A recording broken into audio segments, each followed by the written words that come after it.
보시면 재건축 사업할 때만 걸치는 절차가, 자, 지금 우리는 정비사업 신결절차로서 아까 기본 방침,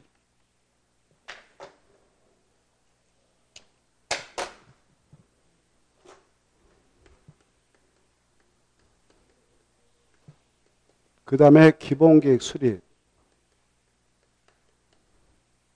그 다음에 정비계획, 입안 결정, 정비구역 지정, 이렇게 했는데요.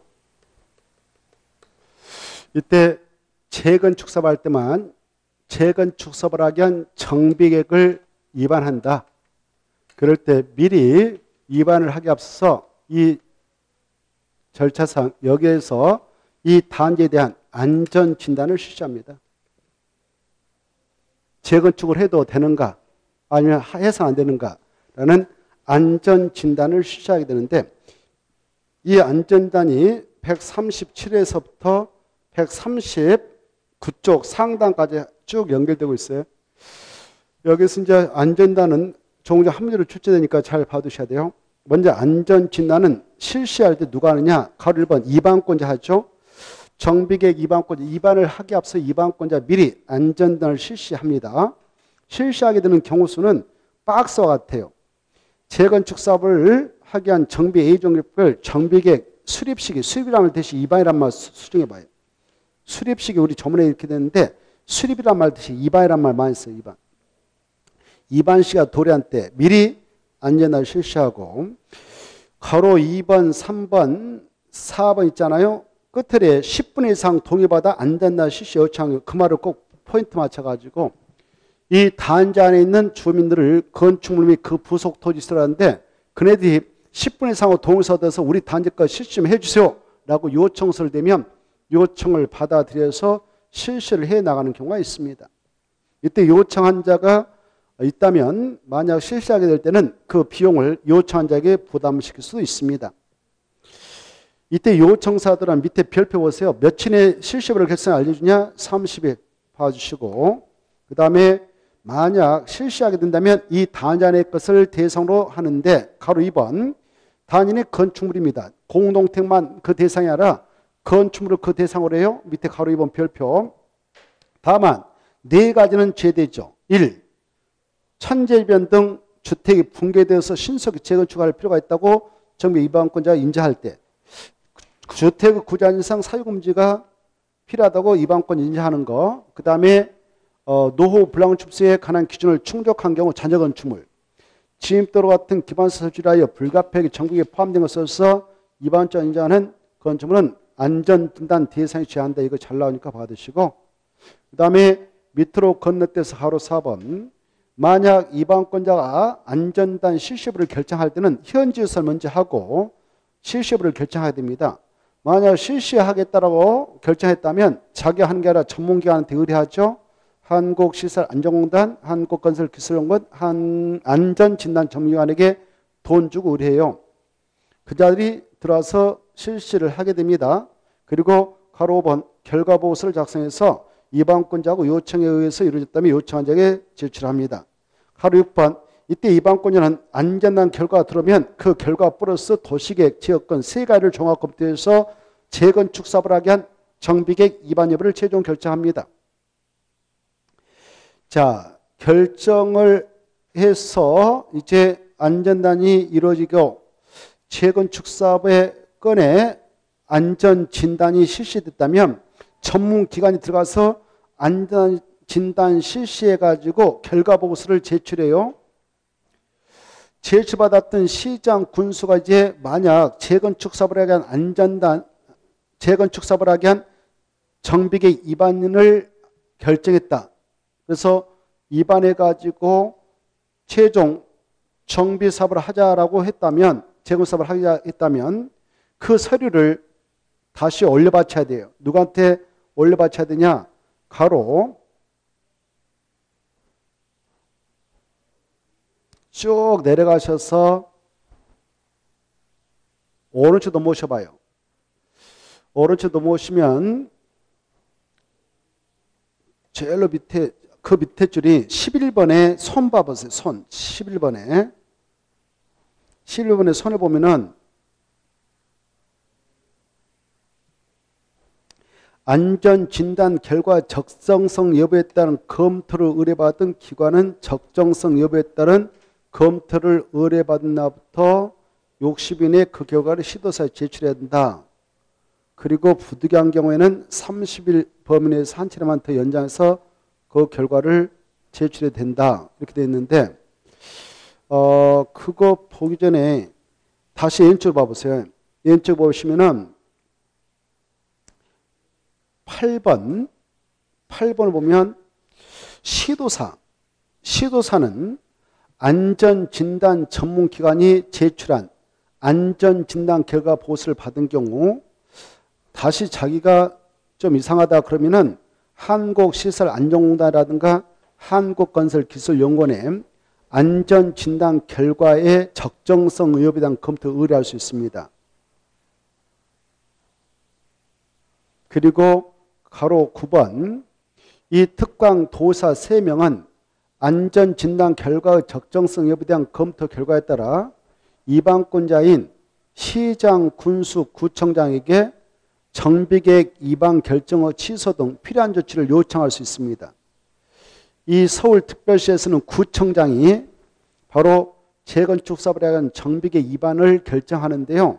결정했던 건이 좀 그렇다 그러면 서울특별시장은 구청장에게 네가 결정했던 것을 취소해라라고 요청할 수 있고요. 또 팔도 도사도 그렇고 팔도 도사는 시장수에게 광역시장은 시장 구청장에게 이렇게 취소할 것을 요청할 수 있고요. 요청을 받았던 그 시장수 구청장은 특별한 사유가 없으면 그 요청에 따라야 됩니다. 따라야 된다는 것. 그리고 이방권자인 시장수 구청장은 바로 아까 특별한 사유가 없으면 따른데 이 밑에 기초자치단체에 없는 저 세종특별자치단하고 제주특별자도사는 자기가 직접 위반했던 정비계획 건에 대해서 스스로 취소 결정을 또 할 수도 있습니다. 그 내용을 보기 전에 7번을 볼까요? 7번. 아까 재건축 사업을 하자라고 정비계획을 위반 결정했던 이방권자께서 이방권자는 아까 말씀드렸는데 특별자치장, 특별자도사, 시장, 군수, 구청장 등이 있습니다. 이들 중 2명, 세종특별자치장하고 제주특별자도사만 자기가 그대로 가지고 있어요. 그리고 나머지 시장, 군수, 구청장 등은 상급자인 특별시장, 광시장, 도사에게 그 서류를 제출해야 됩니다. 자기가 결정했던 서류를 제출받았던 특별시장, 광시장, 도사께서 하급자에게 너네들 결정했던 것을 좀 취소해라 라고 요청하면 따라야 되고요. 이 제주특별자치도사하고 세종특별자치장은 스스로 번복을 할 수 있어요. 자기가 결정했던 것을 스스로 취소 조치를 취할 수 있다는 걸 봐두시고 10번 이 국토교통부장관은 시도사에게 아까 시장, 군수 등한테 넘겨받았던 시장, 군수, 구청장한테 넘겨받았던 안전단 결과 보고서의 제출을 요청할 수 있습니다. 요청하면 그걸 바쳐야 되겠죠. 국장한테. 그리고 국장은 다시 시도사라 하여금 안전단 결과 적정성 여부에 대한 검토를 하도록 요청할 수 있다는 거예요. 여기서 알아두세요. 국장은 누구한테 지시를 낼 수 있는가? 시도사한테 드릴 수 있고 특별시장, 광시장, 도사는 누구한테 바로 서류를 제출받은가? 시장, 군수, 구청한테 제출받아가지고 시장, 군수, 구청한테 다시 너네들이 결정했던 것을 본부에서 취소해라라고 할 수 있다는 걸 좀 봐두시면 되겠네요. 그 다음에 오른쪽 넘어오셔서 139쪽 2번 조합원의 공동소유 토지에 대해서 재건축 사업할 때만 이게 적용되는데요. 재건축 사업을 시행하는 경우 조합사업인가 현재 조합원 전체 공동소유인 토지하고 건축물은 조합 소유 토지 건축물을 간주하고 사업을 하게 된다는 것. 그 다음에 넘어가셔서 140페이지 매도 청구가 나옵니다. 정비법상. 이 정비법상 매도 청구는 무슨 사업을 할 때만 인정되는가? 재건축 사업을 할 때만 인정되죠. 재건축 사업을 할 때 누구 것을 팔고 나가라고 요청할 수 있냐? 청구할 수 있냐? 이 재건축 사업 조합 만들 때 조합설 민가 신청을 함에 있어서 동의를 받아서 내는데 그때 동의에 응하지 않는 자, 동의하지 않는 자, 그리고 사업장 안에 토지만 소유한 자, 건축만 소유한 자, 이런 자들은 바로 조합원이 될 수 없기 때문에 매도 청구를 당할 수가 있습니다. 그 매도 청구를 당할 수 있는 자가 박스 밑에 선을 봐보세요. 박스 밑에 두 번째 선을 보면은, 두 번째 선 보면 셋째 줄이 그 말 나와요. 바로 동의하지 않겠다는 뜻을 해답한 토지등 소자와 건축만 소유한 자, 토지만 소유한 자, 이게 거기다 포인트 잡아요.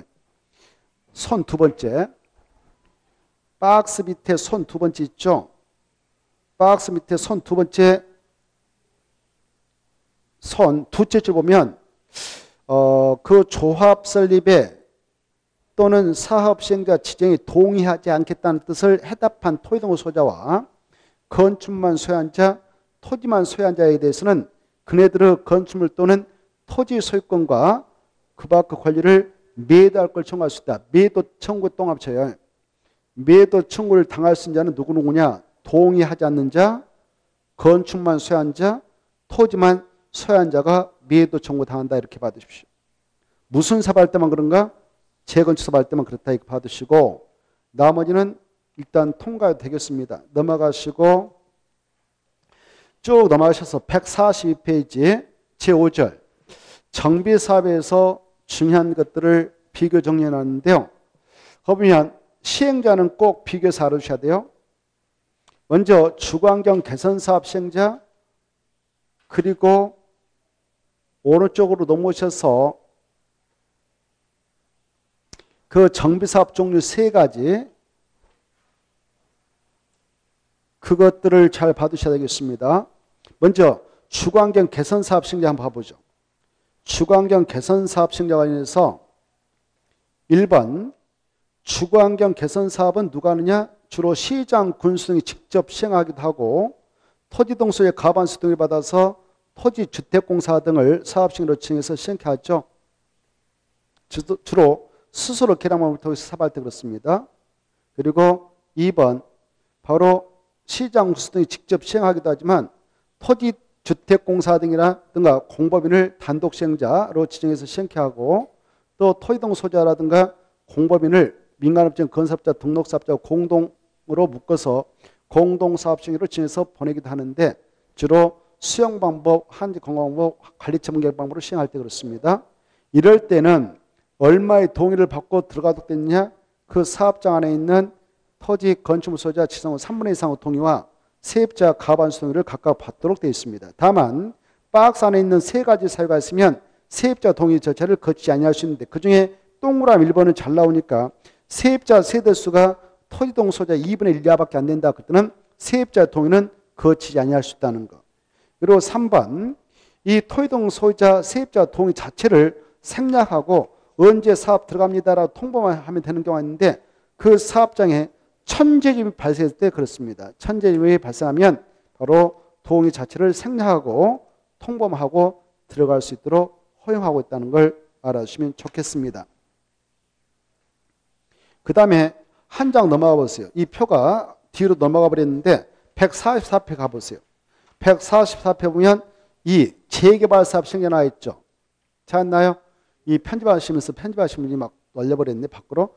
144표로 시행자 두 번째, 재개발사업 시행자 3번, 재건축사업 시행자를 또 잘 비교해 두셔야 돼요.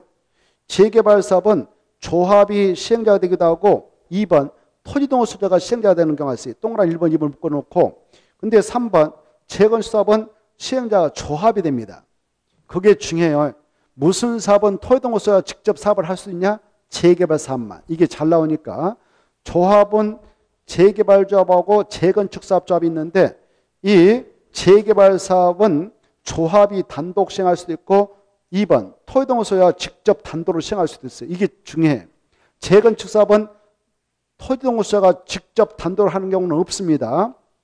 무슨 사업만 토지동호 소유자가 직접 단독으로 할 수 있는가? 재개발사업. 이게 시험에 나오니까 잘 아셔야 해요. 그리고 단독으로 시행할 수 있는 자들 다른 자하고 공동으로 시행할 수도 있습니다. 1번 재개발 사업에 있어서 조합은 가반수 동의 얻어서 그 자들하고 공동 시행할 수 있고요. 토지동호 소유자도 역시 그네들하고 공동 시행할 수 있는 읽어보시고 가반수 동의받아야 공동 시행이 가능합니다. 그리고 3번 재건축 사업자도 민간업자인 건설업자 등록사업자 공동으로 사업을 시행할 수 있다. 이걸 꼭 받으십시오. 그리고 다시 앞으로 가셔서 143회 보면은 정비사부 종류가 있죠.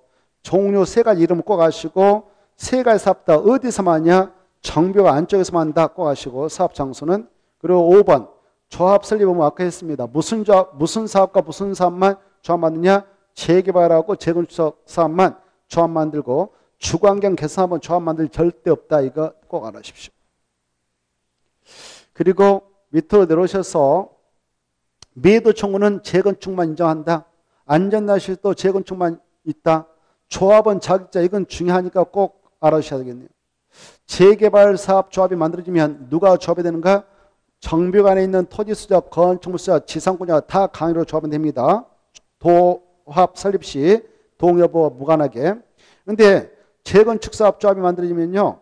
정비관에 위치하고 있는 건축 및 그 부속 토지의 소재로서 재건축 사업에 동의하냐면 재건축 사업 조합에 조합이 되고 동의하지 아니한 자는 매도 청구당해서 조합이 될 수 없다고 하시고 토지동호수의 범위는 아까 했으니까 여러분이 다시 한번 체크하십시오.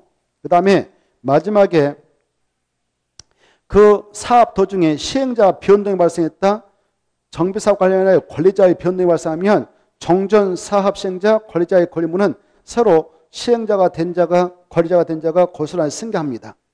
그 다음에 이 주거환경 개선 사업을 하게 될 때 사업자 그 건축가 받는다. 그리고 부동산 등기인 소유권 보유등기 이등기한다. 그럴 때에 주택 도시 기금법에 의한 한자가 빠졌네. 의한 궁택지권 매변한 규정을 적용한다. 적용하지 않는다. 적용하지 않는다. 이게 중요해요.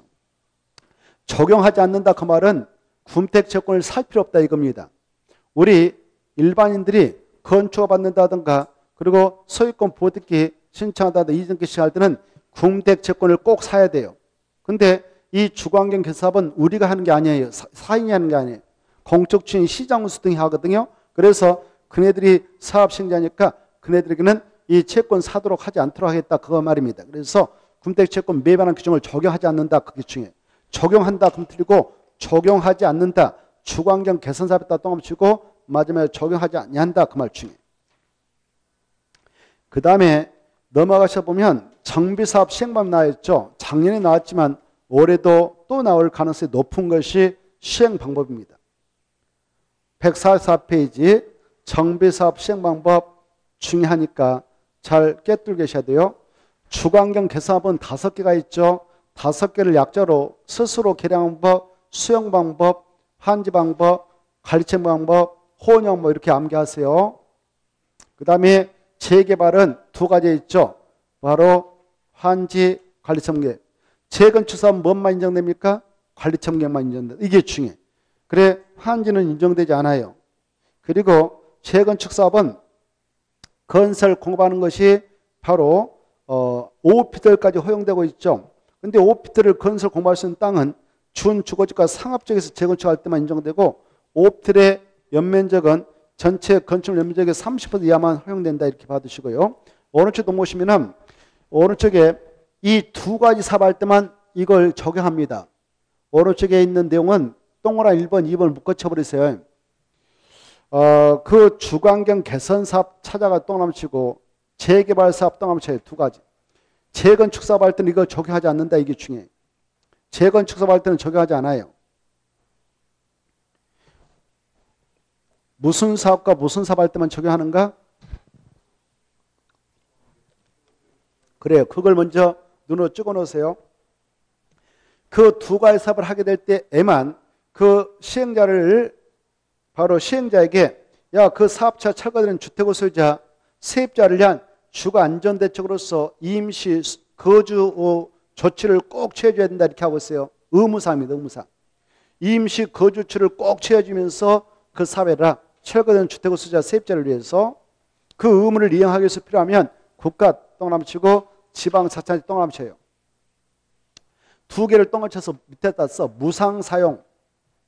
그리고 공공단체 개인 똥남쳐가지고 동시에 똥남쳐요. 공공단체하고 개인. 유상사용. 유상사용. 그래 이 임시 거주지를 취해주기 위해서 필요하면 국가 지방자치단체 거 무상으로 일시 사용 그리고 사용할 수 있습니다. 그런데 공공단체하고 개인 것은 사용하게 됐다면 손실보상해 줘야 되기 때문에 유상사용이라는 거 그리고 국가지자체는 이 시행자한테 사용신을 받으면 원칙은 거절하지 못하고 빌려줘야 돼요. 다만 세 가지의 경우는 거절할 수 있어요. 국가지자체가 이네들한테 사용신을 받을 당시에 이미 제3자에게 매매계약을 체결했던 건 거절할 수 있습니다. 제3자에게 사용허가 내준 거 거절할 수 있어요. 제3자를 보아야 되니까. 그리고 이 사용신청 받기 전에 국가지자체가 이미 사용계획을 확정해놨다. 그런 것들은 세 가지는 거절할 수 있어요. 이 세 가지 아니면 거절하지 못하고 빌려주고 대부의 상태는 면제된다 이렇게 하시고 개인 것하고 공공단체 것은 빌려줘가지고 손실이 발생하면 손실보상 해줘야 된다 이렇게 차이점 알아주시고 그리고 사업이 다 끝나면 원상 회복해서 다시 반환해 줘야 됩니다. 그때 공사 완료일부터 30일 내에 깨끗이 철거하고 원상 회복해서 반환 조치 들어간다 이렇게 받으십시오. 그 다음에 제6절 정비사업조합이 나오는데 이 정비사업조합에서 합계 나옵니다. 양은 엄청 많아요. 합계는. 양이 여기에 상당하죠. 어디까지 한 묶음이냐? 이게 만만치 않아요. 바로 157조까지 157조가 아니라 153조까지 153조까지 엄청나죠. 자, 이것들은 이제 공부가 됐으니까 중요한 것만 한 포인트만 잡고 넘어가겠어요. 먼저 정비사업조합은 몇 가지가 있을까요? 조합이 두 가지가 있죠. 재개발사업조합하고 재건축사업조합이 있다. 이렇게 딱 먼저 두 가지 생각하고 이 조합은 바로 누가 구성하냐 그 나라에서 토의동을 소자 만들어요. 토의동을 소자. 근데 이 재개발하고 재건축사업 중 무슨 사업을 토의동을 소자 직접 할 수 있다고 했어 아까? 재개발. 재개발 사업을 토의동을 소자 직접 시행자가 돼서 사업을 한다. 그때는 조합을 만들 필요 없다는 거 거기 나와 있어. 다만 정비와는 토의동을 소자가 20명 미만의 경우로서 토의동을 소자가 재개발 사업을 한다. 그러면 조합 만들 필요 없다. 꼭 아셔야 돼요. 중요해. 자, 그 다음에 이제 만약 조합을 만든다면 정비사업조합이 되겠는데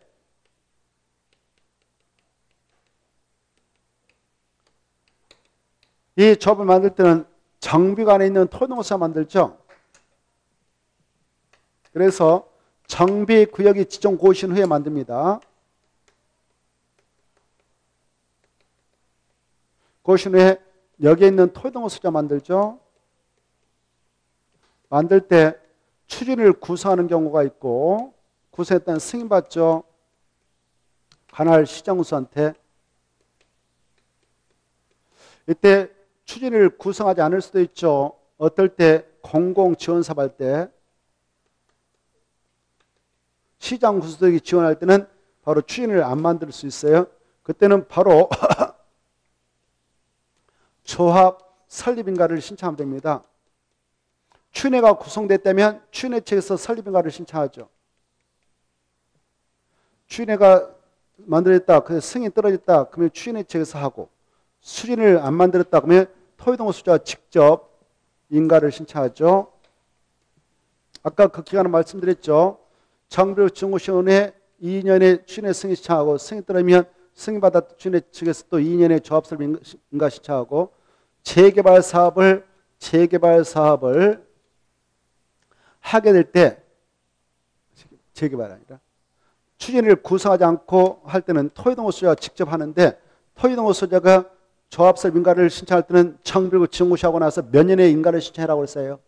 오 좋아요. 오 지금 하고 계시구만 공부들을 공부 안 하는 줄 알았더니 다 알고 계시네요. 자 맞았어. 이 인가를 신청해. 인가 신청할 때 누구한테 갈까? 또 시장구수한테 가요. 이것도 알았대. 인가 신청할 때는 동의자 수 확보가 중요해요. 그리고 정관 첨부서 되죠.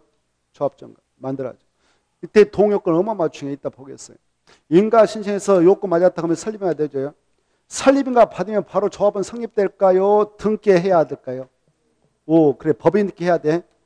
등기하지 않으면 조합 만들 수 없어요. 설립인가 떨어지고 나서 30일에 주된 사무소 소지 가서 합니다. 그래, 등기했어. 그러면 법인 등기했으니까 법인으로서 조합이 성립되는 겁니다. 이렇게 조합이 성립되려면 꼭 등기해야 된다. 이때 조합이 성립됐다. 그때 조합원은 아까 했어요. 재개발 사업 조합이 만들어졌는가? 재건축 사업 조합이 만들어졌는가? 에 따라서 조합원은 달라지죠. 그래, 재개발 사업 조합이 만들면 저 안에 있는 토동 수자가 강제로 다 돼. 근데 재건축 사업 조합이 만들면 다 돼. 동의 한 자만 낸다고 그랬어. 그래, 동의 한 자만. 이거 딱 구분하시고, 이 조합에는 조합의 최고 의결은 총회는 반드시 둔다. 필수기구에. 또 임원도 반드시 둔다. 임원. 조합장이사 감사 반드시 두는 겁니다.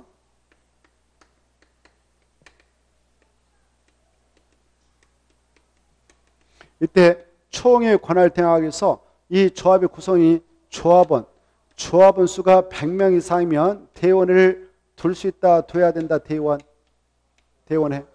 오, 두어야 한다. 좋아요. 이렇게. 자, 이때 여기 추인을 구성할 때 구성 방법 알아줘야 돼. 구성 방법은 위원장을 포함해 몇 명 이상의 위원을 구성하는가? 5명. 추인할 때 추가 하나, 둘, 셋, 넷, 5개니까 5명 이상 위원을 구성한다. 그때 토의동 수자 얼마의 동의서 들고 가야 추인에 승인해 줄까? 가반수 이런 것들을 체크하면 되겠어요. 자, 그래 거기 나와 있으니까 꼭 읽어두시고 넘어가셔서 공공 지원할 때는 추인을 구성하지 않을 수도 있다 받으시고 이때 박스 속에 보면은 이네들은 위원이 될 수 없는 자들이에요. 그네들은 뭐가 될 수 없다고요? 위원이 될 수 없는 자들입니다. 그 밑에 보면요. 1-1 해가지고 추진의 결격사유가 나와 있잖아요. 이 표, 그 추진위원의 결격사유에다 줄 것이 그 표로 화살표 냈어요. 표가 1-1로 내려와야 되는데 편집하면서 올라가 버렸어. 이 편집부에서 이번에 편집할 때 엉망을 해버렸어요. 직원이 초짜가 들어서 있는 것 같잖아요. 막 올리고 내려가. 자, 아무튼 그래 근데 말이죠. 이 추진의 위원인 그 미피피파 금 이것은 조합 임원의 결격사유 같습니다. 뭐하고 같다고? 조합 임원의 결격사 거기다 써놔요. 조합 임원의 결격사가 같다. 조합 임원의 결격사하고 같습니다. 미피피파 금 100만 원 이상 벌금 선고하고 5년 지나지 않는 자. 그리고 밑에 1-2번 1-2번 보면 추진위원이 추진의 결격사유 중 어느 하나에 해당이 되거나 선임 당시 그에 해당이 됐음이 판명되면 당연 퇴임 처리되는데 퇴임된 위원이 퇴임 전에 관여 행위는 효력을 잃는다 잃지 않는다?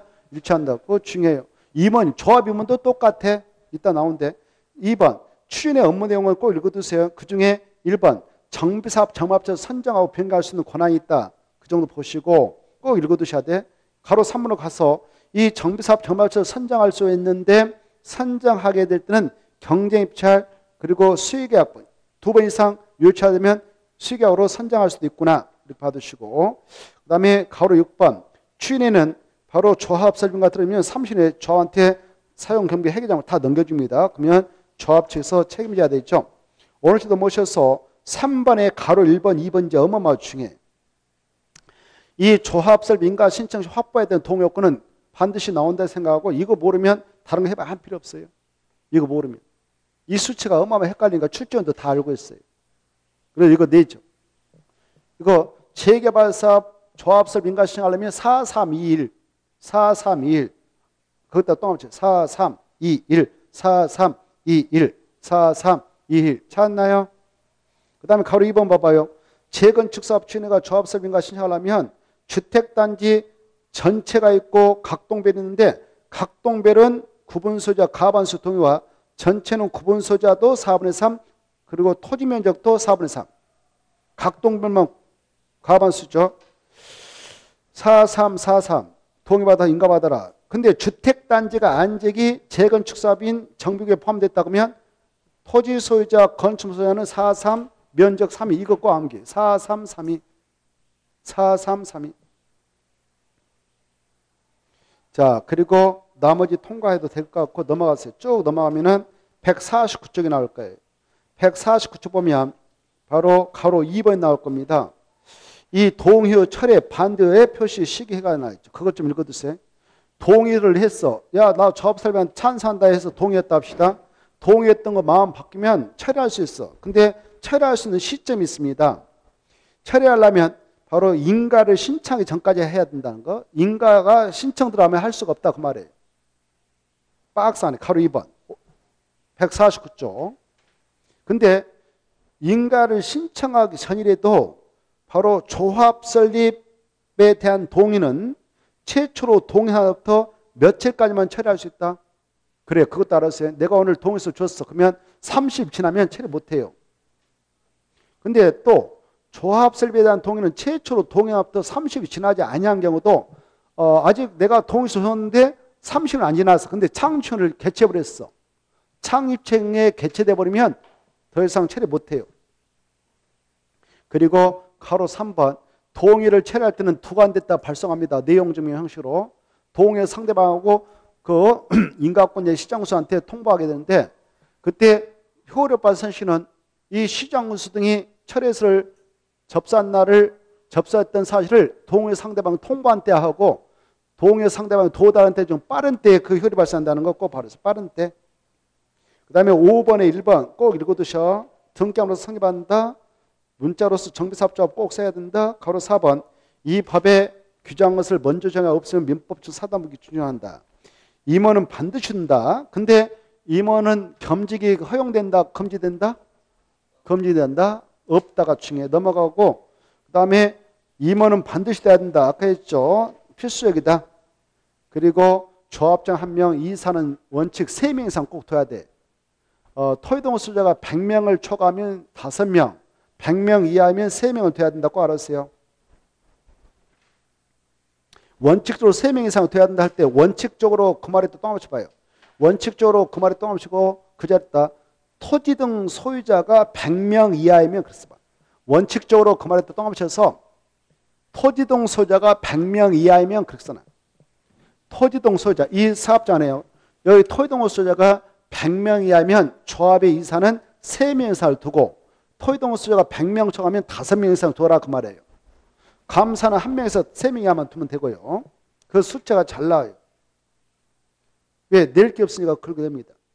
그 다음에 임기는 3년인데 연장할 수도 있다. 연임할 수도 있다. 6번이 아주 또 잘 나오죠. 도시발조업 할 때고 똑같아.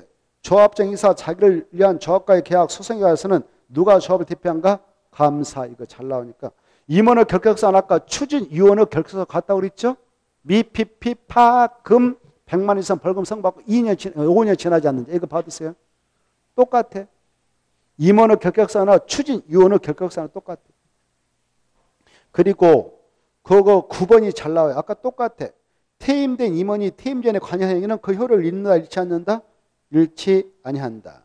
그리고 10번에서 알아볼 것은 조합장은 반드시 조합총회에서만 선임과 해임할 수 있지 대원에서는 절대 할 수 없다는 거 알아주시고 그 다음에 나머지 통과해도 돼요.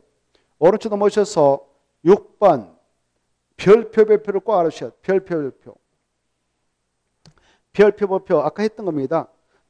재개발 사업 조합이 만들면 조합원은 누가 되냐? 동의를 불문하고 다 토지동호수가 된다. 그리고 재건축 사업의 조합은 동의하냐만 된다. 동의하지 않는다면 매도 청구당하고 조합은 될 수 없다. 아까 했죠? 나머지 일단 통과하고 넘어가서 153페이지 보면은 153페이지 총회하고 태어나 있죠. 1번 꼭 알아주세요.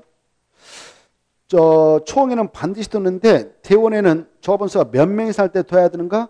100명 이상. 그러면 우리가 지난주에 도시개발 조합을 공부할 때 도시개발 조합은 의결권을 갖는 조합원수가 몇 명 이상이면 대원을 둘 수 있다?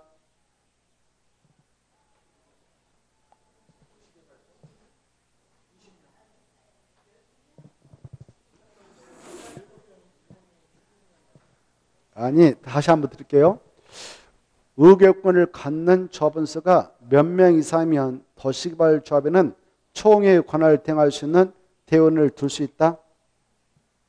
궁금해서 물어보는 거예요. 공부를 하고 있는가 하는 거. 거기다 써놓으세요. 거기 지금 153페이지 거기 조합원 수가 100명 이상이면 그 조합은 대원을 둬야 돼 이렇게 돼 있죠. 여기다가요 크게 써놔요. 정비사업조합 이렇게 써놔요. 여기는 지금 무슨 조합이다 이게? 정비사업조합입니다. 정비사업조합이에요. 근데 그 옆에다 써 비교해가지고 99페이지 그렇게 써놔요. 99페이지 비교해 써가지고 99페이지 그 써놔요. 몇 회를 비교하시라고? 99페이지. 이럴 때 한번 눈을 쭉 까봐요. 지난주에 완전 팠는데 괜히 팠네. 나 혼자만 파갔나 봐. 괜히 팠어. 너무 팔 거 아니구나 이런 생각이 들어요. 몇 명이 그거 엄청 중요한 건데 다 알 줄 알았는데 기본인데 엄청 중요하고 그거는 50명 여기는 거기는 둘 수 있다. 여기는 100명 돼야 한다. 엄청 중요해요. 알겠죠? 자, 그 다음에 여기서 알아볼 것은 가로 3번이 또 잘 나와요. 가로 3번이면 조합장이 아닌 임원, 그러면 이사감사에 이사감사는 대원이 될 수 없다. 그 말 중요하고 근데 이 대원은 조합원 중에서 선출하게 하는데 대원 의장은 조합장이 되고 조합장이 대원 의장이 되므로 대원으로 본다. 이렇게 돼 있죠? 중에 조합장은 대원직을 겸할 수 있다 없다? 오 좋아요. 그거 써놨으니까 꼭 봐도. 근데 이사와 감사는 대원직을 겸할 수 있다 없다? 없다. 그래요? 그거 중요해요. 그 다음에 가로 4번 이 조합총회 의결할 때 최소한도 조합은 100명 중 10명이 직접 출석할 것을 요구하는데 이 네 가지 상을 총회에서 의결할 때는 20명은 출석해야 돼. 그걸 20% 직접 출석이라고 그래. 네 가지 암기해야 돼. 이거 20%가 꼭 출석해야 돼. 직접 회의 장소에 20%. 어떤 거냐? 창립총회 열어서 의결할 때. 그 다음에 사업시행 계획서 작성해서 의결할 때. 그 다음에 관리청 계획서 작성해서 의결할 때. 그 다음에 사업비 사용에 대해서 또 변경하기 위해서 총회를 따면 20%가 꼭 출석해야 됩니다. 그 다음에 8번도 시험이 잘 나오는데 이 정관, 조합이 도합 정관에서 정한 상주 거기다 제목에다 줄 거 봐요. 제목에다가 조합 정관을 변경하는 경우 거기다 줄 거. 조합 정관을 변경하는데 조합에 정하고 있는 1번부터 6번까지 1번부터 6번까지 주로 조합원 자격, 조합원 제명, 탈퇴, 교체, 사업, 예정구역, 위치면적, 조합의 비용 부담, 조합 회계, 사업비 부담식 절차, 시공자 설계 선정, 계약서에 포함될 내용 이 내용을 정관에서 정하고 있어요. 이 내용을 변경할 때는 반드시 조합 총회 열 것 그리고 조합은 3분의 3 찬성이 있고 시장에서 변경을 받아야 통과된다는 거. 이거 잘 나오는데 어찌해야 될까 모르겠어요. 외워야 될 거예요. 아마. 보기만 해도 머리 아프죠. 그래 외워란 말을 못하겠는데 아무튼 중요하다는 것만 강조하도록 하겠습니다. 그 다음에 넘어가서 보시면 자 시공자 선정. 자, 이 도시개발 사업 시행자 아까 보았죠? 그래 도시개발 조합도 결국 시행자로 등장해서 만든 도시개발 조합이 아니라 정비사업 조합도 결국 시행자가 되어서 탄생되는데요. 이렇게 지금까지 정비사업 시행자까지 보았어요.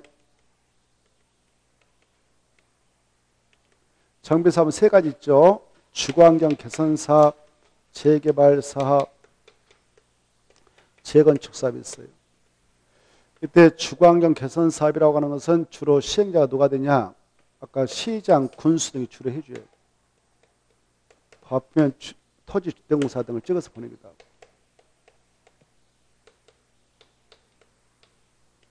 그리고 재개발사업 아까 두 가지 했었죠.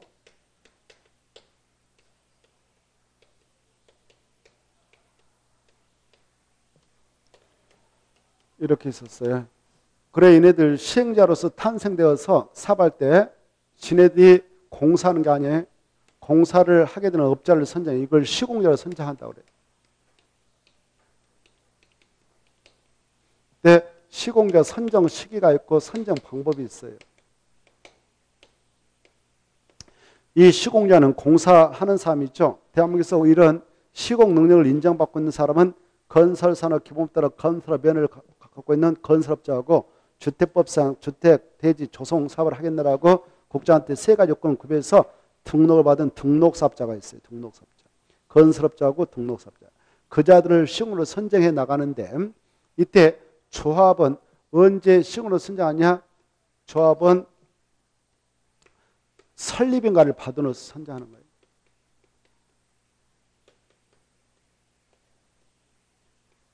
설립인가를 받은 후. 무엇을 받은 후?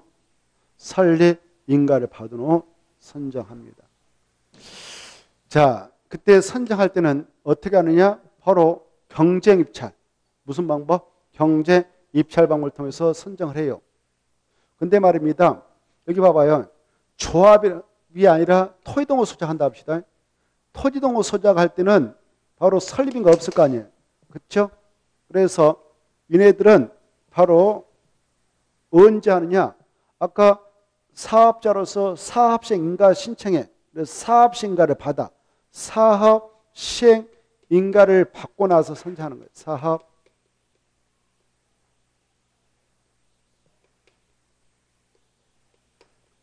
사업시행인가를 받고 나서 선정합니다. 그런데 선정할 때 방법은 경쟁입찰일까 아닐까? 경쟁입찰 아니에요. 지네들이 규약을 만들어놨어. 규약이 정한 바에 따라 선정하면 되는데 이게 중요한 거 이게.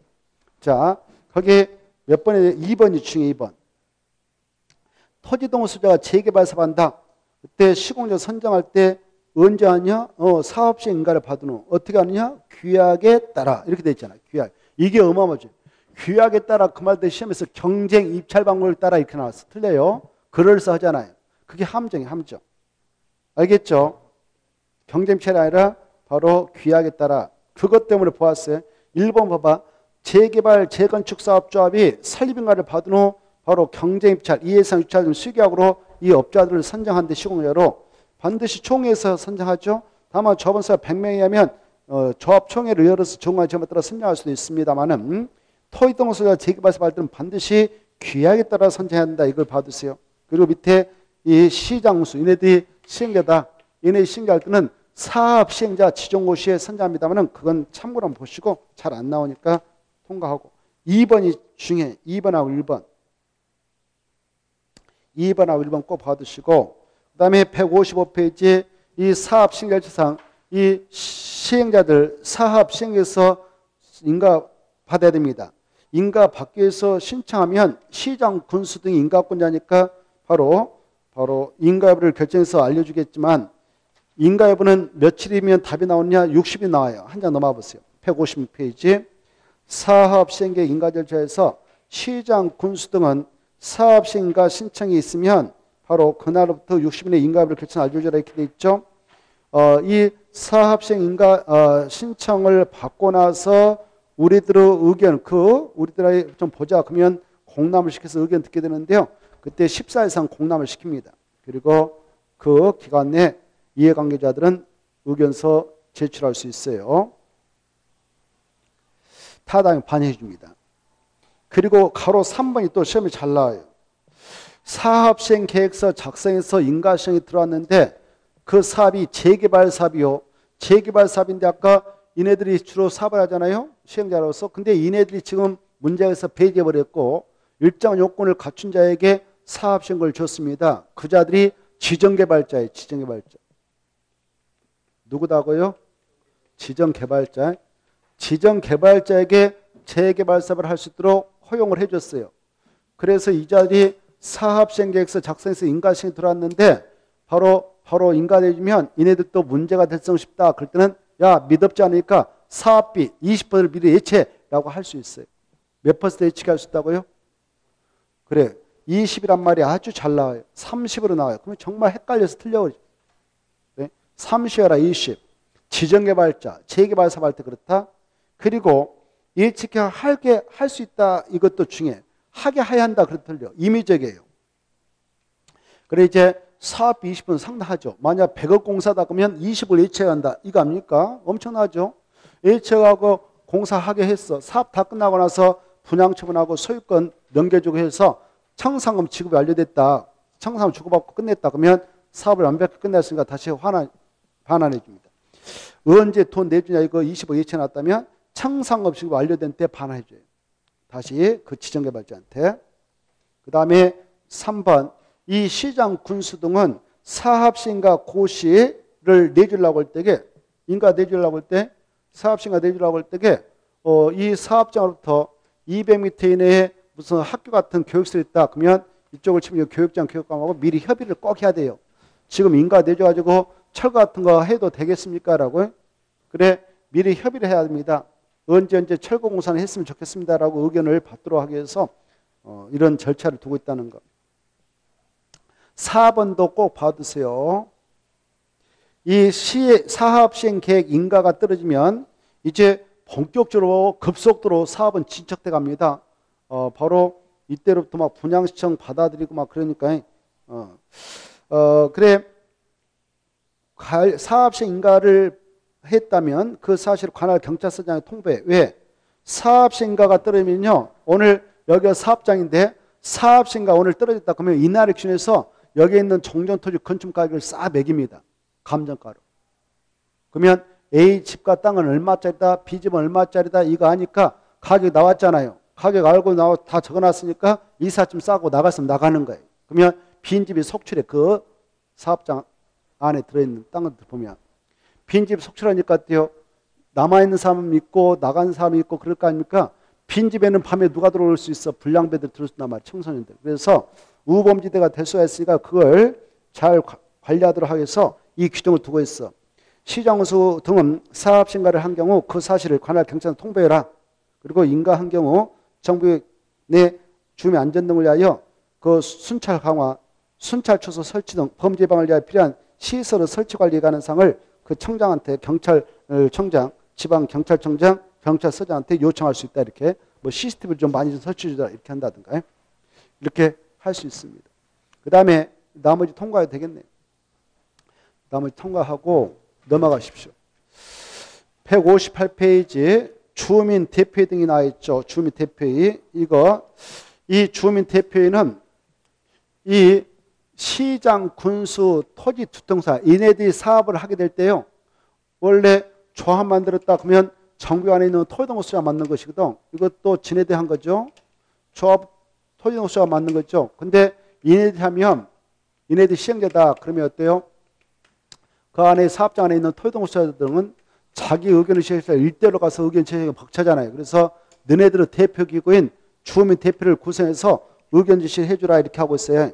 그래 사업을 누가 할 때 주민 대표를 구성하는가? 시장, 군수 등이라든가 토지, 주택공사 등의 사업을 시행할 때는 정비, 구역 내 토지동호 소유자가 바로 주민 대표로서 주민 대표를 꼭 구성해서 운영해야 돼요.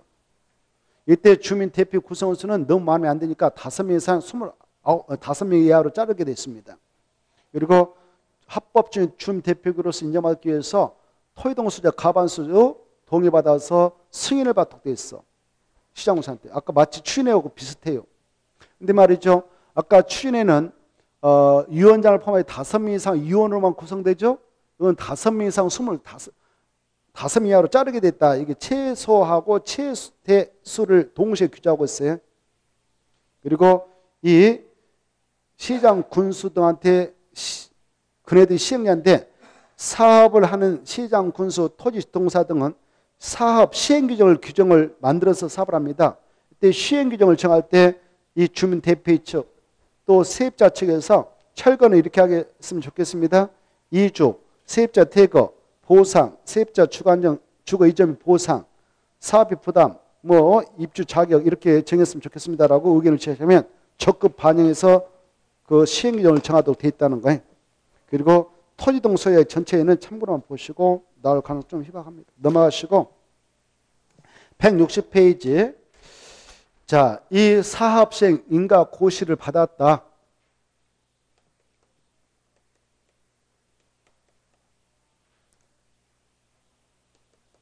사업 시행하기 위한 계획서 작성해서 인가 신청해서 인가 고시를 받았다 합시다. 그러면 이 사업 시행가가 있는 기준에서 종전가를 싹 매겨놓거든요. A집 땅은 얼마다 뭐 3억이다. B 땅하고 집은 뭐 4억이다. 이렇게 종전가를 싹 매겨요. 이 종전가를 매기는 날이 사합시행과 고시가 있는 날 기준으로 매깁니다. 그러면 이 날이 지나면 이제 종전가 확정되죠. 그러면 내 집은 내 땅 얼마짜리다라고 알고 있으니까 이 날 기준에서 이제 너네들 분양받고 싶으면 분양시행해라라고 시행자가 그네들한테 토지동수한테 알려줍니다. 그 시점이 며칠인가 120일이다 이거죠. 가로 1번. 사합시행과 고시가 있는 날 기준에서 120일 내에 다음 사항의 내용을 그 사업장 안에 있는 토지동수한테 통지하고 분양 대상이 되는 대지 건축물의 내역을 일관시험부터 공고합니다. 이걸 분양 통지, 분양시행 통지, 분양 공고라고 그래요. 그래, 그 수치를 좀 봤어요. 120일 내에 알려줘라 이렇게. 밑에 손으로 내려가셔서 이때 분양 신청을 하고 싶어도 못한 자들이 있어. 여기가 지금 투기 과유로 묶여 있는데 이미 한 번 5년 이내에 당첨이 됐어요. 분양을 받아갔던 사람이 있어요. 투기 과유인의 분양신청 제한기간에서 투기 과유직의 정비사업에서 관리청에 따라 조합원 분양분은 분양 대상자, 비조합원의 일반 분양분은 일반 분양 대상자의 분양 대상자 및 그 세대 소관자가 됐다. 이미 정비사업 할 때 하나 분양 받아갔어. 5년 이내. 그 자들은 이번에 정비사업을 추진하게 되는 사업장에 분양받을 수 있는 토지 건축물이 있다 하더라도 분양 신청을 할 수 없도록 규제해버립니다. 그들은 현금 청산 내보내게 돼 있어요. 돈 받고 나가. 몇 년 이내에 걸려들면요? 5년. 다만 어떤 사유로 넘겨받았다면 그 자는 분양 신청에서 분양받을 수 있냐? 상속으로 결혼 후 이혼으로 조합원 자격을 취득했다면 그 자들은 그냥 분양 신청하도록 합니다. 왜? 투기꾼이 아니다 봐서. 자, 이때 분양을 신청하도록 알려주는데 아까 이렇게 분양 신청하세요라고 통지할 때는 분양 신청 기간도 알려줘요. 그때 시행자가 정해서 알려주는데 그 기간은 오늘 분양 신청하도록 토지동수한테 통지했다는 통지한 날부터 30일 이상 60일 내 범위에서 결정해서 알려줍니다. 이 기간이 짧다 그러면 며칠을 연장해서 나가도 되는가? 20일을 연장해서 알려도 돼요.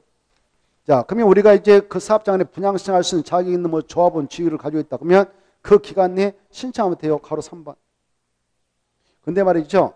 재개발 사업 할 때는요. 추가 신청을 할 수도 있어요. 여러분이 재개발 사업장 안에 종전에 상가 3개를 가지고 있었다. 그러면 상가분은요. 하나만 분양받는 게 아니라 추가로 분양받아 갈 수 있어. 상가 같은 것은.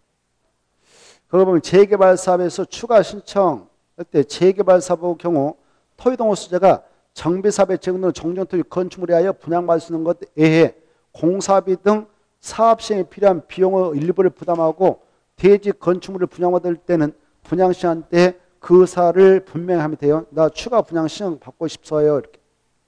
그러면 그가 종전에 소유했던 토지 건축물을 사업 시행과 고시에 있는 날 기준한 종전가죠. 종전가격의 몇 % 상당 금액을 미리 납입하면 분양을 추가 신청할 수 있냐? 10%. 정정가가 5억짜리 가지고 있었다고 5천만 원 미리 좀 5천만 원 10% 5천만 원이지. 5천만 원 미리 선납하면 분양신청을 받아갈 수도 있네요. 그리고 이 분양신청 기간 내에 분양신청을 하지 않는 자 박스 안에 봐봐요. 분양신청을 하지 않는 자, 신청했다 분양신청 체류한 자, 그리고 아까 투기 과유지역에서 5년의 기간에 걸려서 분양신청을 못하게 막은 자, 그리고 또 신청했지만 기준에 미달돼서 관리처분 대상에 제한 자, 관리처분 계획에서 분양대 제한 자, 이 4명에게는요 바로 보상해 준다. 보상. 보상을 할 때는 협의보상의 원칙이에요. 그래서 오늘 관리처분 인가 고시가 떨어지면 다음 날부터 90일에 협의에 들어가는데요. 협의가 이루어지지 않았다 그러면 강제로 보상 금액을 결정해서 처리해버려요. 2번이 그거예요. 수용 재결 신청 매도 청구 소송에 끝내버려라 이렇게 되어 있죠. 그때 사업시행에는 관리처분 인가 고시가 된 다음 날부터 90일 내에 손실보상 협의가 성립되지 않으면 그 90일간 기간 만료일 다음 날부터 60일 내에 수용 재결 신청, 토지 수용했다가 수용 재결 신청해서 보상금 결정을 해서 처리할 수도 있고 아예 법원에다 매도 청구 소송을 제기해서 끝내버릴 수가 있다 이렇게 하십시오. 그 정도만 보시면 되겠고 넘어가셔서 제 12절 관리처분계획 수립이 나와 있죠. 자, 이제 이렇게 사합시행과 고시가 있는 날 기준에서 120일에 분양 신청하세요라고요. 토지동호수한테 통지해 줬습니다. 그리고 분양 대상 건에 대해서 공고해왔고요. 그래, 만약 분양 신청 기간이 오늘로서 끝났다 합시다. 신청 기간이 오늘로서 끝났다. 그러면 끝났다. 분양 신청 기간이 끝나면 분양 신청 현황이 나올 거 아닙니까? 분양 신청을 현황에 기초해서 분양을 해주기 위한 계획을 만들어요. 그 계획을 관리 처분 계획이라 하죠. 이 계획을 수립할 때 반드시 포함시켜야 할 내용, 수립 기준이 있어요. 이 내용. 그리고 수립해서 인가를 신청해서 인가 신청해서 인가 받아야 돼요. 이때 인가는 누구한테 받느냐 이것도 중요해요. 관할, 시장, 군수한테 받는다. 인가 받았던 내용을 바로 폐지하려고 한다. 그럼 폐지인가 받아야 돼요. 중지하려고 할 때도 중지인가 받아야 돼요. 자, 그 내용을 한번 보겠는데요. 자, 162페이지 관리첨계 수립을 시행자 합니다. 시장군수한테 인가받는다. 인가받은 내용을 중지 폐지할 때도 또한 같다. 꼭 봐두시고. 그 다음에 밑에 큰 1번 관리첨계 수립시에 포함시켜야 할 내용이 중요해요. 전체적인 분양 설계하고 분양 대상 주소 서면 꼭 집어넣고 분양 대상별 분양 예정인 대지 건축 추산액 분양가라고 합니다. A가 지금 분양 대상자인데 A에게 분양 예정인 대지 건축물은 3억짜리다라고 미리 정해요. 추산액. 그리고 5번 A가 분양 대상자였다. 그자의 종전투 건축물은 얼마짜리였다. 사업시행과 고시한느나 기준을 매겨서 가격을 확정해요. 그걸 종전가라예요. 이걸 가지고 다음에 청산 계산할 때 기초로 삼거든요. 그리고 6번도 꼭 집어넣어요. 이번에 정비사업비 추산액 1,000억 들어간다. 우리 조합원들 얼마씩 언제 내야 된다. 분담, 규모 분담 시기 꼭 정합니다. 7번이 잘 나와요. 분양 대상자의 종전투 건축물에 관한 소유권의 권리명세도 꼭 조사에 넣어야 됩니다. A가 지금 분양 대상자인데 그자의 종전토지 건축물에 임차권이 있었는가, 저당권이 있었는가, 뭐 전세권이다. 다 조사에 넣어야 돼요. 소유권의 권리. 관리첨계에다 집어듭니다. 그 다음에 세입자별 손실보상을 위한 권리가 뭐뭐 있는가, 그 평가가 얼마가 이거 꼭 조사 내야 돼요. 이 정도 봐두시고 그 다음에 나머지는 통과해도 되고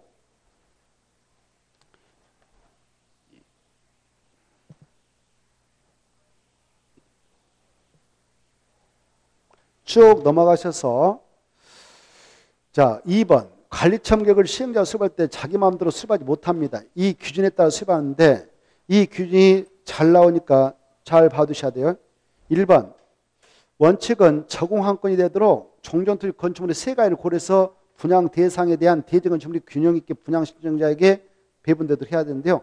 세 가지 뭐냐? 화 아니면 이거 아세요? 뒤에서부터 머리 짰다 가지고 화 아니면 이렇게 합니다. 화 아니면 이렇게 합니다. 우리가 아까 환지계를 작성할 때는 유의지면 토지만 그랬죠? 이것은 화 아니면 이거 헷갈려서 안 돼요. 그 다음에 2번 지나치게 좁거나 지나치게 넓은 토지 건축물에 대해서는 필요하면 더 늘려줄 수 있어. 내가 종전가 1억 5천짜리 가지고 있었는데 분양받아갈 것은 3억짜리 만들어줄 수 있어. 그때 청사하면 주고받으면 돼요. 내가 종전가 5억짜리 가지고 있었는데 3억짜리 줘도 돼요. 이걸 줄여서 줄 수 있고 늘려줄 수 있어요. 그때는 청사함을 주고받습니다. 그리고 너무 좁은 토지, 너무 좁은 건축물이라든가 정비구 지정후 분할된 토지에 대해서는 토지에 취득한 자에 대해서는 현금으로 청산해 화환권 부정할 수도 있어요. 분양 대상 제할 수도 있어요. 그리고 입창권을 할 수 있어요. 내가 정전 토지 가지고 있었는데 건물하고 그에 대한 지분을 묶어서 교부할 수 있어요. 이걸 입창권 할 수도 있고. 5번 특히 중요하죠. 아까 관리첨계 수립할 때는 첫째 분양 설계를 하고 있죠. 그때 분양 설계 기간 언제를 기준으로 하는가? 분양 시정 기간이 만료된 날. 6번 이 1주택 1공급원칙을 취하고 있습니다. 즉 한 세대가 그 사업장 안에 한 개 이상의 주택 토지를 소유하고 있어도 한 명이 하나 이상의 주택 토지를 소유하고 있어도 1주택만 공급이 이루어지도록 하고 두 명 이상 1주택을 공동 소유하고 있고 1토지를 공동 소유하고 있는 공유자라도 1주택만 공급하도록 해야 돼요. 그런데 1주택 공급에 대한 예외가 중요하죠. 1번, 2번, 3, 4번 중요표. 이게 시험에 나올 겁니다. 자, 7번 이제 중에 어떨 때는 특례가 인정되어서 2개, 3개 줘되냐? 1. 두 명 이상 1토지에 떠넘쳐. 1토지를 공유하고 있는데 시도 조례로 주택 공간에 따로 정하고 있어. 이런 자에게는 이렇게 줘도 된다라고 하고 있다면 조례가 정함에 따라 주택을 공부해도 됩니다. 2번 중요하죠. 소유한 주택수가 3개다, 10개다, 100개다 그러면 달라고 하면 그만큼 줘도 괜찮아요. 소유한 주택수만 공부할 수 있다. 어떤 경우냐? 바로 1. 과밀 억정원이 유의치하지 않는 재건축 사업 토지동호 수자. 다만 단서가 중요해. 투기 과주로 묶여버렸다. 근데 조정 대상으로 묶여버렸다. 그때 사업신계획 인가를 신청하는 재건축 사업 토지동호 수자에는 줘야 된다. 그 말은 뭐냐? 단서였잖아요. 투기 과주고 조정 대상 지역에서는 무조건 1주택만 줘야 한다. 그것도 써놓으세요. 1주택만 공급. 투기 과주고 조정 대상 지역에 나면 무조건 몇 주택? 1주택 그게 중요해. 예, 그 안에 여러 개를 가지고 있어도 1주택만 줘요. 원래 투기 과주가 아니고 조정 대상 지역이 아니라면 과밀 억정원이 위치하지 아니한 재건축 사업장에 A라는 사람이 3개 가지고 있었다 그러면 3개 달라고 하면 3개 줘도 돼요. 알겠나요? 근데 투기 과주로 묶여버렸다. 조정 대상으로 묶여버렸다 그러면 몇 주택밖에 못 받아간다? 1주택. 이번에 그거 만들었어요. 현 정부에서. 그 다음에 2번째, 3번째, 4번째 꼭 읽어두시고 오른쪽으로 모셔서 3번. 이제 여러분이 그 사업장 안에 종전가 5억짜리를 가지고 있었어요. 그러면 5억 범위 내에서 2주택까지 받아갈 수 있어요. 그중 하나는 60제곱미터 이하 소형 받아갑니다. 그리고 종전의 주거 전면적이 100제곱미터 이하였다. 200제곱미터짜리 했다. 그러면 바로 거기서 2개까지 받아갈 수 있어. 그중 하나는 소형 60제곱미터 이하만 받아갈 수 있습니다. 그것은 전매할 수 없습니다.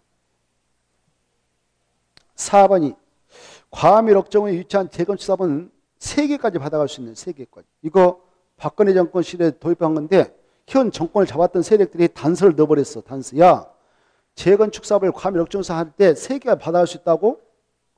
투기 과유로 칭해버렸다? 조정 대상으로 칭하면 그러지 않다. 1개만 받아가라. 그것다 체크해. 투기 과주고 조정 대상적이면 과밀 억정원에서 재건축 사업이 이루어져도 몇 개밖에 못 받아간다? 하나. 그게 중요해.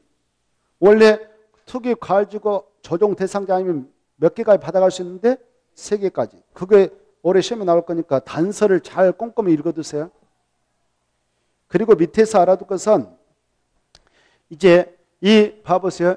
이 사업장 안에서 분양받아갈 때에 아까 재개발 사업 있잖아요. 재개발 사업의 경우는 조합이 만들어졌다. 그러면 조합원은 누가 됐나요? 정부 안에 있는 토지 소유자, 건설무사, 지상권자가 조합이 됐죠. 그중 조합원 중 누구는 분양을 못 받아갈까요? 밑에 답이 있는데. 그래. 그게 2번 나왔어. 지상권자는 죄된다. 이게 중요해. 지상권자는 분양 대상이 죄되니까 분양 못 받아가는 거예요. 그거 꼭 알아주세요. 그거 자세히 써놨으니까 꼭 알아주세요.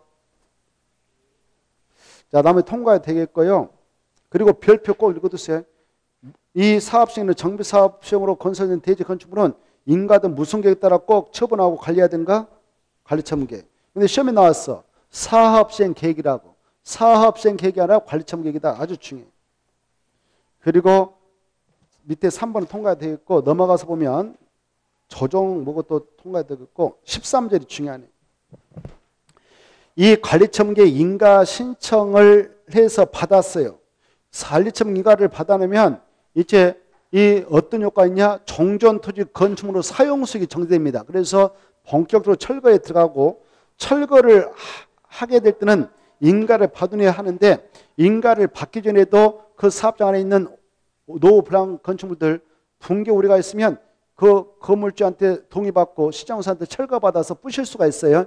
그때 물리적으로 건축물이 철거됐다 하더라도 거기에 있었던 권리물은 그대로 있지 소멸된 거 아니다. 마지막 줄 나왔어요. 건축물 철거에도 불구하고 토지동서로서 권리물에 영향을 준다, 주지 아니한다? 주지 아니한다. 이게 잘 나오니까 받으시고. 2번 중에 오른쪽에 사용수익 금지. 언제부터 아까 사용수익이 금지되기 시작하냐? 관리처분계획 인가를 받은 후부터. 그때부터 언제까지 사용수익 못하냐? 사업 다 끝나고서 소유권 이중호시 해줄 때까지. 그런데 이 기간 중에도 바로 사용수익을 할 수 있는 경우도 있어요. 시행자 동의를 받은 사람들. 나 사용수익이 되죠? 사용수익이 된다. 동의받은 사람들. 그리고 아직 권리보상을 손실보상을 원만하게 받지 못한 권리자들. 이 자들은 바로 이 기간 중에도 사용수익을 할 수 있다. 단서를 꼭 알아주세요. 단서도 중요합니다. 3번. 이 관리청계 인가와 고시가 떨어짐으로써 종전토지 건축물 사용수익이 정지된다고 그랬죠. 그리함으로써 용의권자들 문제예요. 지상권자, 전세권, 임차권자들. 얘네들을 그로 인하여 자기 권리 목적을 달성하기 어렵다. 그러면 계약 기간 중에도 불구하고 계약 해지하고 권리 포기하고 나갈 수가 있어. 그로 인한 전세금, 보증금 이런 거 반환 청구를 할 수 있는데 반환 청구는 누구한테 할 수 있냐? 시행자한테 할 수 있다. 이게 중요해. 원칙은 잘못 없거든. 시행자한테 할 수 있다. 시행자가 대의 변제해주고 바로 상환이 도래하면 주인한테 구상할 수 있습니다. 구상했는데 안 먹히면 그자가 분양받을 대지 건축물 압류하면 돼. 그러면 압류하면 저당권과 똑같은 효력을 인정해버립니다. 저당권 동안 합치죠. 그리고 자 4번 보면은 이 관리청계 인가를 받았어요. 여기에 오늘 사업장인데 관리청계 인가 받으면 아까 사용수익 정지된다고 그랬죠. 그런 시점인데 여기 있는 땅 주인이 지상권 설정 계약을 맺어버렸네. 전세권, 주택, 임대차 계약을 체결해버렸어. 상가 임대차 계약을 체결했어. 그러면 우리 주임법 상위 보면 주택 임차권 최단 전속기간 몇 년인가요? 1년 보장, 2년 보장하죠. 상가는 1년이 원칙 알죠. 뭐 연장하면 10년까지 가버릴 수도 있지만은 그건 예고. 아무튼 최단 전속기간 1년, 2년 이런 게 있어요. 지상권은 280조 민법 최단 전속기간이 5년, 15년, 30년 이런 게 있어요. 이런 규정은 관리청계 인가를 받고 나서 했다면 적용해준다, 안 해준다? 그게 중요해. 관리청계 인가를 받고 나서 했다면 마지막에 적용하지 않는다. 적용하지 않는다. 관리청계 인가를 받고 나서 했다면 적용되지 않는다. 중요해. 넘어가요. 168페이지는 그 자세한 조문들을 써놨는데 여러분들이 민법을 공부했으니 알 거예요. 참고로 하고. 자, 169페이지. 이제 바로 관리청 인가 고시 떨어져서 사용수익 정되고 싹 철거했어. 철거해서 대지 만들었어. 대지에다 건물 지었어. 공사 끝났어. 그러면 다시 준공인가를 신청해서 준공인가 받아요.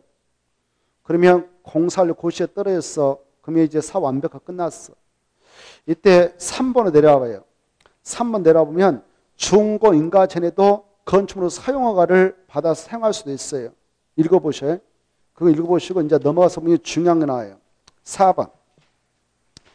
자, 준공인가가 떨어졌다면 공사 다 끝났으니까 정비구역이다라고 묶어놓을 필요 있어 없어? 없어. 그래서 거기 정비구역 지정은 준공인가 고시가 있는 날 가로 건넜다 다음 날에 해제 온다. 이게 중요해. 더 이상 묶어놓을 필요 없으니까 이제 정비구역 해제는 포함. 준공인가 고시가 있는 날 다음 날에. 그런데 관리청객을 수립해서 사업을 했다면 관리청객을 수립해서 사업을 했다면 소유권 이전 고시가 있는 날 다음 날에 해제가 있는 걸로 간주됩니다. 이때 이 사업장은 다 사업이 끝나고 나서 무슨 계획도로 관리해야 되냐? 지구 단위 계획도로 관리해야 돼. 지구 단위 계획도로 관리를 하도록 규정하고 있고 가로 2번이 중요해. 이제 준공 인가가 떨어져 가지고 사업 끝났다. 그러면 정비 해제됐다. 그럴 때 조합부 존속에 영향을 준다 주지 아니한다. 그래. 아까 우리가 있잖아요. 아까 저 앞에 제에서는 사업도 해보지 못하고 정비를 해제했어. 해제를 해라 해서 아까 정비구역 지정 예정부터 3년이 지날 때가 정비를 지정 안 했다. 그러면 정비구역 해제라. 그리고 정비구역 지정하고 나서 토지동호 수자 2인의 조합 설립 추진의 구성에 승시해라. 2인에 하자면 해제해버려라. 그랬죠? 그거 했잖아요. 사업도 하지 않고 해제되면 정비구역 지정 이전의 용도로 환원을 한다. 그랬죠? 그리고 그때 해제 효과는 추진의 승인이 떨어졌던 거, 조합설 인가가 떨어진 거, 승인은 취소본다. 조합설 인가는 취소본다. 그래서 조합은 없어져 버린 거예요. 근데 이것은 조합의 존속에는 영향을 주지 않는다. 이건 사업이 끝나고 나서 해제되는 겁니다. 사업이 끝나고 나서 해제될 때의 효과는 조합의 존속에 영향을 준다, 안 준다? 안 줘. 그래서 정비구역은 사라졌지만 해제돼서 없어졌지만 조합은 그대로 살아 숨쉰다, 없어졌다? 살아 숨쉬어. 왜? 조합원들 청산 맞는 사람들 청산 받아 다녀야 되거든. 알겠죠? 청산을 5년 동안 받아 다녀야 돼. 5년 동안. 그러니까 조합은 살아있다. 이게 중요해. 이게 중요해. 가로 2번. 그 다음에 밑에 공사 완료 고시 후 소유권 이전 고시 절차에서 1번 주택의 공급. 정비사업이 다 끝나고 나서 건설된 건축물은 무엇에 따라 꼭 토지동수한테 공급해야 된다고? 관리청구에다 포인트 잡고. 그 다음에 밑에 가로 1번으로 건너뛰어서 사업 시행에는 공사를 고시했으면 지체 없이 대지 확정청약하고 토지 분할 절차에 걸쳐서 관리청에서 정한 사항을 분양받자 통지하고 대지 건축물에 소유권을 이전해서 줍니다. 이렇게 이전하고 고시하면 오른쪽에 이제 중요한 거 나왔죠. 대지 또는 건축물을 분양받자는 언제 소유권 취득한가? 소유권 이전 고시가 있는 날, 다음 날. 이게 어마어마하게 중요해. 그 편은 이제 금방 했던 절차예요. 그거 한번 시험에 나왔던 거니까 봐두시고. 그 다음에 3번. 이 대지 건축물을 분양받을 적에 소유권 이전한 경우 종전 토지 건축물로 설정된 지상권 등은 이번에 소유권을 이전받은 대지 건축물로 설정된 봅니다. 넘어온 거 본단 말이에요. 따라온다 그 말이에요. 그리고 4번. 이전 때 누가 해주냐? 시행자가 소유권 이전 고시가 있자마자 지체 없이 해줍니다. 그리고 이 사연 다른 게 안 받아줍니다. 그 다음에 나머지 통과해야 되고 청상음을 보겠습니다. 이 청상음에서 알아볼 것은 이 청상음은 바로 징수할 때에 별표 봐봐요. 분할징수, 분할지급할 수 있다 없다? 있다. 이게 중요해. 원칙은 일괄징수, 일괄지급인데요. 분할징수, 정관 등에서 분할징수, 분할지급에 대하여 정하고 있거나 조합총회 의결을 거쳐 따로 정한 경우는 관리청 인가 후부터 소유권 이전 고시가 있는 날까지 분할징수하거나 분할지급할 수 있다 했다 포인트. 있다, 있다. 없다. 그렇게 나오니까 있다. 그리고 소멸쇼 5년간 행사하자면 소멸된다. 5년도 중요하지만 언제부터 5년이냐? 소유권 이전 고시가 있는 날, 다음 날부터다. 이게 중요해요. 다음 날부터. 그리고 3번. 정비구역에 있는 토지 건축물의 저당권을 설정하고 관리자는 시행자가 저당권을 설정한 토지 건축물 소유자의 청산을 취급하기 전에 압류 절차를 거쳐서 저당권을 청산에 행사할 수 있다. 물상 뒤의 효력을 인정합니다. 그 다음에 정비사업 점가업자 있죠? 어느 쪽에 넘어오셔서 3번과 4번을 꼭 봐두세요. 3번과 4번. 이 정비사업 점가업자가 정비사업 업자, 자자가 빠졌네요. 자자 하나 쓰세요. 3번에. 정비사업 점가업자의 필수적 등록 취소사유 4가지 꼭 암기하세요. 시도사는 정비사업 점업자가 다음에 해당하면 그 등록을 취소할 수 있다. 하야 한다. 하야 한다. 그때 포인트 잡고 1. 거짓 부정으로 등록한 때 2. 자기가 어떤 자에게 위탁받은 업무를 직접 수행하지 않고 다른 자한테 줄 때 최근 3년간 이해 이상 영업정지 처분을 받았는데 업무정지 처분을 받았는데 합산해 보니까 12개월 초과했다 체크해.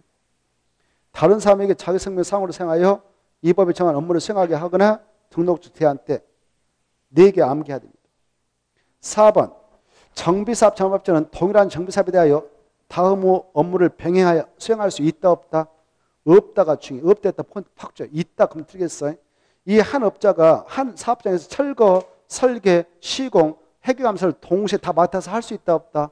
없다 이렇게. 나머지는 통과. 나머지는 읽어보시고 참고로 보셔도 돼요. 키포인트는 그겁니다. 자, 여기까지 해봤는데 좀 너무 벅찼을 거예요. 그러나 여러분이 공부가 됐다는 전제하에 빠른 속도로 해봤습니다. 오늘은 여기서 마치죠. 고생하셨습니다. 안녕히 가십시오.